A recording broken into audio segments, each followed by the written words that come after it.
Les 11 et 16 juin 2015, les internationaux canadiens peuvent se rapprocher d'un exploit de se qualifier pour les phases de poule de la Coupe du Monde 2018, ce qui serait historique. Le Canada ne s'est pas qualifié pour une Coupe du Monde depuis 1986, ce qui était alors la première participation pour ce pays. Bienvenue dans le début d'une nouvelle série qui se nomme LQI pour les qualifications impensables. Pour faire simple, dans cette série je vais parler d'équipes qui se sont qualifiées pour une Coupe du Monde ou un Euro ou une compétition européenne comme la Champions League, l'Europa League ou l'Europa Conference League, ou à un certain stade d'une compétition, soit européenne ou nationale ou n'importe. Si les Canadiens remportent cette double confrontation contre Dominique, ils pourraient se qualifier pour le 3e tour de qualification, ce qui avec un total de 6-0 au cumul des deux matchs sera évidemment fait. Ils affrontent ensuite Belize, une victoire les qualifierait pour le 4e tour. Après une victoire 4-0 au match aller, un match nul, un partout au retour suffit pour se qualifier. Le Canada est donc qualifié pour le 4e tour. S'ils finissent dans les deux premiers de leur poule de 4, ils pourraient se qualifier pour le tour final, pour la première fois depuis la Coupe du Monde 98, soit 20 ans en arrière. Ils ont dans leur poule le Mexique, le Salvador et le Honduras. Ils perdront leurs deux matchs contre le Mexique 3-0 et 2-0, et un match contre le Honduras 2-1. Ils feront un match nul 0-0 contre le Salvador et feront deux victoires, 1-0 contre le Honduras, 3-1 contre le Salvador. Le Canada termine à 7 points, mais à la 3e place. Ils ne peuvent pas passer au dernier tour et espérer une qualification. En janvier 2018, un nouveau coach est nommé, John Herdman, qui tentera d'amener le pays à la feuille d'érable en Coupe du Monde au Qatar. Après 1986 jusqu'à 2018, le Canada n'a pas fait fort en qualification. En 1990, ils n'ont pas passé le premier tour. En 1994, le Canada s'est qualifié pour les barrages intercontinentaux contre une équipe océanique qui était l'Australie, mais a perdu 4 tirs au but après un total de 3-3 après la double confrontation. En 1998, ils ne passent pas le tour final en terminant dernier du groupe. En 2002 et 2006, les Rouges n'ont pas passé le second tour. En 2010 et 2014, ils n'ont pas passé le 3e tour. Et en 2018, ils n'ont pas passé le 4e tour. Petit aparté pour expliquer le format des qualifications. Il y a 35 équipes de la zone CONCACAF qui comprend Amérique du Nord, Amérique centrale et Caraïbes. Elles sont triées de 1 à 35 en fonction de leur classement FIFA. Les équipes 6 à 35 rentrent au premier tour. Et les équipes 1 à 5 rentrent au dernier tour. Celles-ci sont le Mexique, les USA, le Costa Rica, la Jamaïque et le Honduras. Le format de qualification pour aller en Coupe du Monde se déroule de cette manière. Un premier tour avec 6 poules de 5 où le premier de chaque poule se qualifie pour le second tour. Le vainqueur de la poule A rencontre celui de la poule F, celui de la poule B rencontre celui de la poule E et celui de la poule C contre la poule D. C'est une double confrontation. Les 3 équipes se qualifient pour le dernier tour en plus des équipes 1 à 5. Les 3 premières équipes se qualifieront directement en Coupe du Monde et celle qui termine 4e jouera un barrage contre une équipe océanique. Pour la Coupe du Monde 2022, pour le premier tour, le groupe du Canada n'est pas difficile. En effet, en ayant le Suriname, les Bermudes, Aruba et les îles Caïmans, ce ne sont pas les équipes les plus relevées. Pour le premier match, le Canada gagne 5-1 contre les Bermudes. Ball played over the top, it's loose, it's in the back of the net! I still think it's a Kyle Larin goal. I think you got a touch on it. Center back has to give their goalkeeper a little help here. Here is Davies around the goalkeeper. Eve comes out. Davies across. Larin this time takes it himself. Larin! No doubt about it. Yeah, a little bit sluggish at times. Both sets of players who haven't been in match. Ball played through. Here is Larea. Richie Larea! This is what this World Cup window is for, ladies and gentlemen. Spread the word. Canada soccer is on the rise and much to be proud of. Miller's going to go out and challenge this. A couple crossovers. Good ball across. Boriem with some rare work to do, and that's in the back of the net. Job. It's the BMO, there's the drum, there's the energy, and you just feed off it. Here is Davies. He has options. Alfonso Davies plays it back, and this time... To be able to do that. They just haven't had it tonight, and they couldn't play in the counter. Naki gives them that opportunity. Miller across, that's in. Pour le deuxième match, ils ont gagné 11-0 contre les îles Caïmans. Ça fait d'ailleurs la victoire la plus large du Canada et également la plus grosse défaite pour les îles Caïmans. Alfonso Davies taking quarter kicks. In the first game against Bermuda, Miller back across, wide open. Is that in? Did that cross the line? Off the bar and down. Scramble, and that's in. Come back stronger, and you know he's hungry. Ferrer over the top. Wotherspoon across, very unselfish. Back of the net. 2-0 Canada. Is unable to play at this Canada camp, including Jonathan David and Jonathan Osorio. Here's Mark Anthony Kay to Wotherspoon. He has all kinds of time. David Wotherspoon, he gets. Davies 5 goals for country. Make it 6. Appearances in 51 are courtesy of the captain Piet. Wotherspoon, a little push from behind, kept on going through the legs. Corbianu. Inside the 6, Wotherspoon lays that back, Alistair Johnston! By the woodwork again, the 3rd time Canada's hit the bar in this game. Davies, Atakubi's there. Sam Atakubi, good. It's an excellent ball. Calm.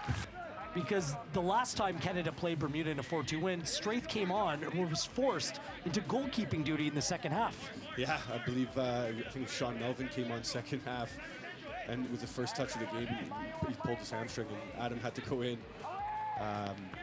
Good finish right there. Kay, saved! Gets his own, what a save again!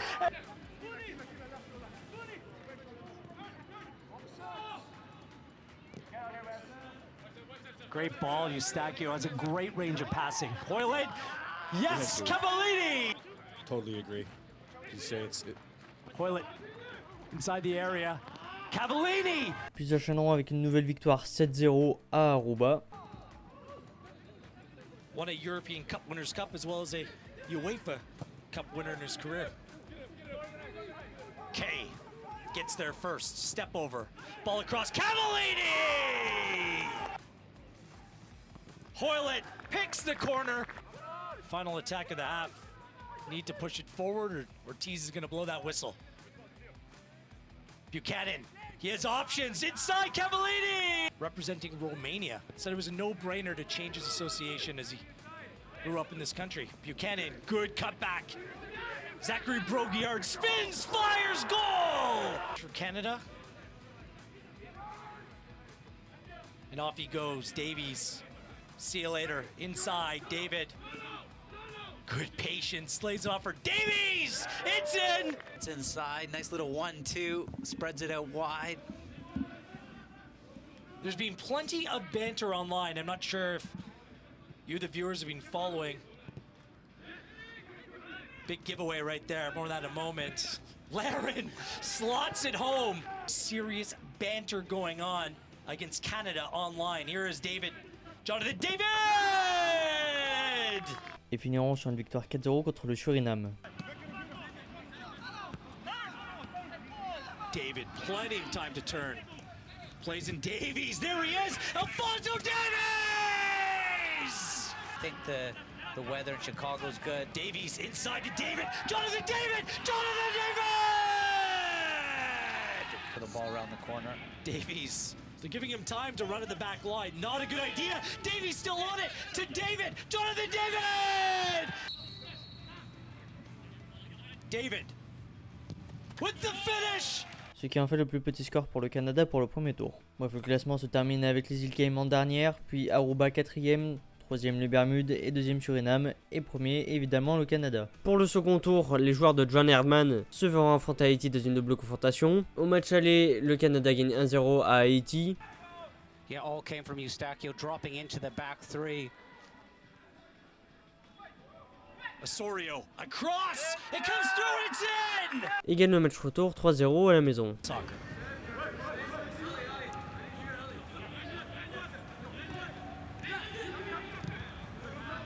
Pierre, giveaway. LaFrance. Two center backs being good tonight for Haiti. Oh no, look out! What a mistake! Can you believe that happened? Victoria Kennedy have got the job done. A miss by LaFrance. Laren. Kyle Laren. He's in all alone. Is this it? Kyle Laren! Created one good opportunity for Derek Etienne. Adekubi. Junior Hoylett. Hoylett! Off the post! Rebound! In! Ce qui fait 4-0 pour le Canada au cumul des deux matchs. Ayant gagné Haïti au second tour, les Canadiens se sont qualifiés pour le tour final. Ils rejoindront donc une poule de 8 équipes, le Mexique, les États-Unis, le Costa Rica, le Panama, la Jamaïque, le Salvador et le Honduras. Ces deux derniers qui eux aussi ont gagné leur double confrontation contre Curaçao et Saint-Christophe et Nieves respectivement. Ce tour final, chaque équipe s'affronte deux fois en match aller match retour. Pour leur entrée dans ce dernier tour, le Canada fera un match nul contre le Honduras, un partout. Lopez. In.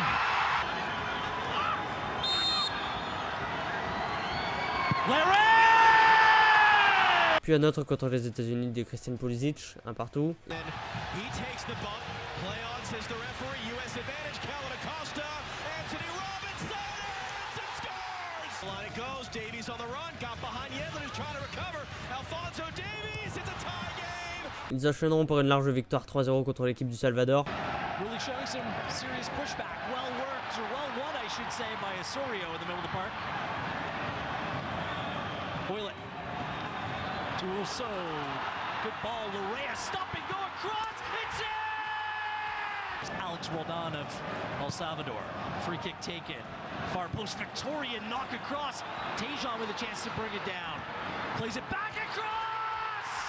With Atakubi coming on, it looks like it's a back five for Canada. Giveaway. Jonathan David to Buchanan. In all alone. Tejan! Pour leur quatrième match de cette poule, les Rouges feront égalité avec un gros match contre le Mexique de Guillermo Ochoa, un partout. Club football games played at the Azteca this week. Great diag. Lozano. Chip over the top. Look out! Crapeau cannot. Alistair Johnston, isn't he? I love watching him play. Finds Davies. Inside. Osorio! Puis en enchaîneront un autre contre la Jamaïque, 0-0 dans un match pourtant dominé par le Canada. S'écraseront ensuite le Panama 4-1. Quintero found some space to the side of Quintero. Here comes the overlap. Murillo, the Anderlecht player. He has some space in front of him. Miller trying to get back across, and it's in. Davies, near post again, flicked on goal! That ball staying in, and Davies is on it. Davies takes it away. 2v1. Davies has Buchanan. Alfonso Davies keeps it himself. Back on. David, well, like you said, the waves are coming, the pressure. Tejan's there. Buchanan! Larea to Davies. Good ball. Buchanan's there. Ball falls. Far post! Pour le dernier match de la phase aller, ils gagneront sur la plus petite démarche 1-0 contre le Costa Rica. Quick free kick. They're looking in the direction of Tejan Buchanan. Stacchio. Here we go. Good ball. Lifts it up to the far post. Barrera spills. It's in! À la fin de la 7ème journée donc de la phase aller, les Canadiens se placent 3ème de la poule avec un bilan de 4 nuls et 3 victoires. À ce moment-là, le Canada est virtuellement qualifié. Le match suivant est contre le Mexique. Si les Rouges gagnent, ils prendront la tête du classement et c'est ce qu'ils feront en gagnant 2-1.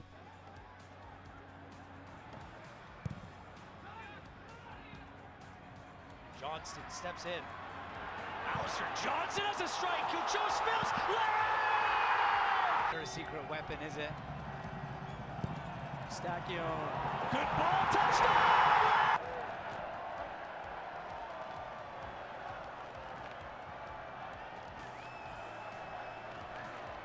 Tecatito. Good ball across. Knocked down. It's in!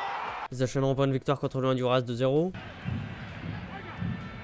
Tejan Buchanan. All business. Buchanan through the six. It's an own goal! Time header from Atakubi. Fraser goes long. Pings one for David. Look at that control. Jonathan David! Les joueurs de John Herdman gagneront un match important contre leur rival, les États-Unis 2-1, ce qui n'était plus arrivé depuis le 16 octobre 2019. Hanging up into the wind. It was blowing much more fiercely earlier. Larry with the layup. Kyle Larry! Smart. Miller can play this long now. Atakubi in behind. The ball holds up. He's going to take it himself. Sam Atakubi in a lane. Les Canucks remporteront leur prochain match contre le Salvador 2-0. Here's Laren. He's taken down. He stumbles. Stays up. Plays it across. David! Is it in? It is! And sweated for a moment, but here goes Jonathan David. He's in all alone. Jonathan David! Jonathan David! Ils perdront leur premier match 1-0 en étant réduits à 10 depuis la 34e minute contre des Costa Ricains revanchards du match aller. Ce sera leur première défaite de ces éliminatoires de la Coupe du Monde. We'll get a view, and it actually goes to Mark Anthony Kaye after he was down on the field. Instead of the ball, Campbell. Ball played far post. Calvo's there, and it's in. Pour la prochaine rencontre, ils joueront contre le Jamaïque qui le balayeront 4-0. Junior Hoyland. Choose your adventure. Eustachio to Kyle. Eustachio. That's a better ball. Jonathan David gets there. Back across. Buchanan! And good work. Hoyland was wide open. Hoyland! Good ball, Atakubi. Can he keep it in? He does. Some miscommunication, it's in!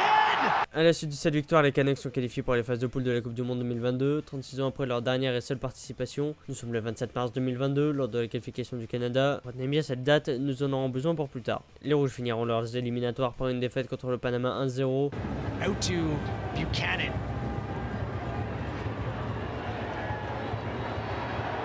Scramble clear, all of a sudden, Panama of numbers. Rodriguez. It's Waterman trailing to Torres!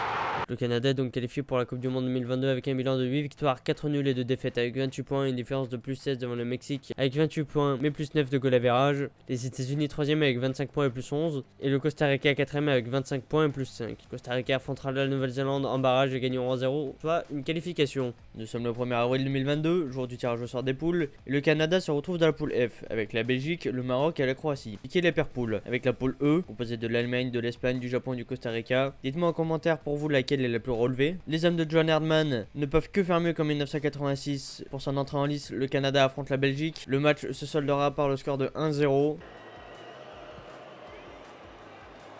Through by Alderweireld. Michy Batshuayi scores. Pour le second match, les Rouges affrontent les vice-champions du monde en titre de l'édition 2018. La Croatie portera le score à 4-1 pour la Croatie. Étant déjà disqualifiés, les Canucks n'ont plus rien à jouer et aborderont ce match contre le Maroc sans prise de tête. Et le résultat sera encore contre eux avec une victoire 2-1 pour le Maroc. Oh, and a mistake here, and it might prove costly. In the series, charging through, being chased, but they can't stop him. And Agubi, cross it goes towards Larin. Ainsi, le Canada termine encore la dernière place de sa poule, une nouvelle fois avec 0 points, mais également avec une différence de but de -5, ayant encaissé 7 buts, mais en ayant marqué 2. Alphonso Davies est alors le seul Canadien à avoir marqué pour le Canada en Coupe du Monde. Bilan mitigé, mais légèrement mieux qu'en 1986. Vous avez peut-être remarqué, le Canada joue avec les mêmes maillots que pour les éliminatoires. Et c'est la seule équipe dans ce cas. Car selon le média anglais The Athletic, le processus de création d'un maillot est de 18 mois, et une qualification du Canada n'était pas envisagée. En effet, au moment de la signature du contrat avec Nike, en décembre 2018, les Rouges pointaient à la 78e place du classement de la FIFA. Et une qualification à la Coupe du Monde au Qatar semblait impossible pour l'équipementier américain. En août 2022, ils étaient classés à la 43e place, maintenant ils sont montés à la 31e place. Pour que les Canadiens aient un maillot, il aurait fallu que Nike commence le processus au plus tard en avril 2021, soit un an avant la qualification confirmée. Personne ne s'attendait à une qualification du pays à la feuille d'érable, surtout encore moins les équipementiers qui n'ont donc pas eu le temps de préparer les maillots pour les Canucks. Aimant créer des maillots, en voici d'ailleurs quelques exemples, j'ai donc conçu un kit pour les Rouges. Pour finir sur une belle histoire, en 2023, le Canada s'est qualifié pour la première fois de son histoire en Copa América. Ils finiront deuxième de leur groupe derrière l'Argentine et devant le Chili et le Pérou. Se qualifiant pour les quarts de finale contre le Venezuela, un partout et 4-3 au tir au but, qui iront en demi mais perdront 2-0 contre l'Argentine. Ils feront 2-2 contre l'Uruguay en petite finale mais termineront 4ème à cause d'une défaite 4-3 au tir au but. Et pour finir, le Canada est qualifié d'office pour la prochaine Coupe du Monde 2026 en tant que pays hôte. Moins belle histoire, John Herdman quitte son poste de sélectionneur le 28 août 2023 après des tensions avec la fédération concernant le manque de moyens mis à disposition et l'absence de matchs amicaux lors de la fenêtre internationale de septembre 2023, remplacé par Mauro Biello en intérim, et depuis le 13 mai 2024, c'est Jesse March qui coach le Canada. Il a notamment entraîné les USA à Salzbourg, Leipzig et Leeds. Et voilà, s'achève le premier épisode de cette nouvelle série. J'espère que la vidéo vous a plu, que ce premier épisode vous a plu. J'espère que vous aimez bien la série, parce que je vais faire d'autres épisodes bien sûr. Je précise, c'est pas forcément dans ce sport. J'espère que la vidéo vous a plu. N'hésitez pas à commenter, à liker, à vous abonner, à partager et tout le bordel. Et je vous dis à la prochaine.